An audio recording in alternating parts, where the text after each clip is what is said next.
Hello, this is Pastor Micah from Life's Journey United Church of Christ, coming to you here in the middle of our busy weeks, hoping to just share a reflection to help us find center. This past Sunday at Life's Journey, we looked at First John's challenge for us to walk in the path of love. This coming week, we will look and begin to study the book of Revelation, asking what it can teach us about God's love and care for us as our good shepherd. As we pause midweek, I think about God's call to live love that has echoed through the writings of John. Most of you knew I grew up in a army town that said things like, real men don't cry, you better toughen up. So if I'm not careful, I get a little uncomfortable talking of love being the path. It can sound a little soft and squishy for me. I bet if I asked, some of you would feel the same way. This is not what John means at all by love. Instead of being something soft and squishy, just a feeling. In the writings of John in our Bible, love is a way we act that we can learn to do by doing. Just like we only learn to ride a bike by getting on one. And the more we get on that bike and ride it, the better we are at it. Notice how some of those known for not just talking about love, but living it out describe love. First, Fred Rogers from the Mr. Rogers TV show.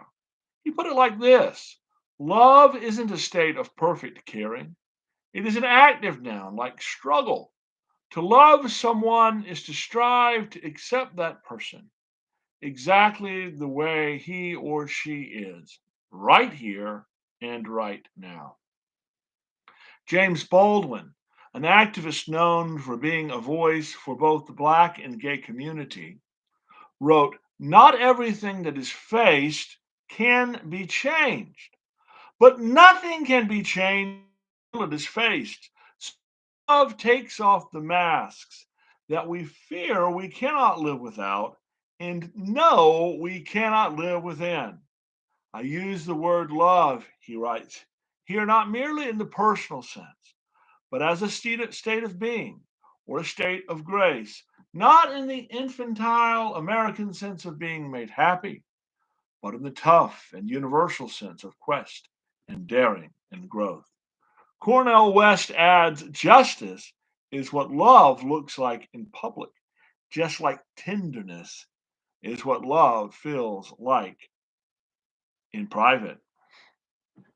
Real love, then, is gritty and takes work.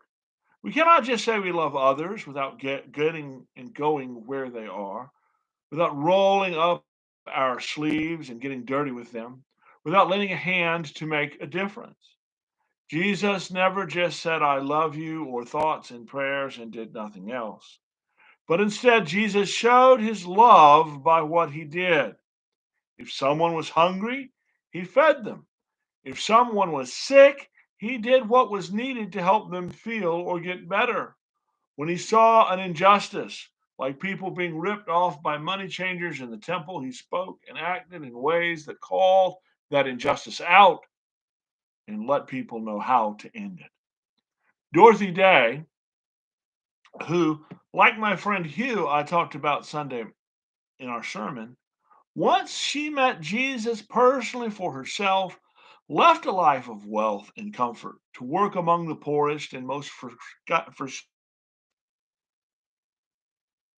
of her day, puts it well, saying, the greatest challenge of our day is how to bring about a revolution of the heart, a revolution which has to start with each of us. When we begin to take the lowest place, to wash the feet of others, to love our brothers and sisters with that burning love, that passion which led Jesus to the cross, then we can truly say, now I have begun. We cannot love God unless we love each other. And to love, we must know each other. We know God in the breaking of bread, and we know each other in the breaking of bread. And we are not alone anymore. We have all known the long loneliness, and the only solution is love that comes with community. This is why, to really be the people Jesus calls us to be, to build our life on Christ's blueprint, as we talked about Sunday, we need to not just voice the right words in a creed or a prayer or by quoting Bible verses. What counts is not whether you can say the right words, but whether or not we are doing the gritty work of love, whether or not we are taking time to connect, to build relationships, to lend a listening ear, to lend a hand to help.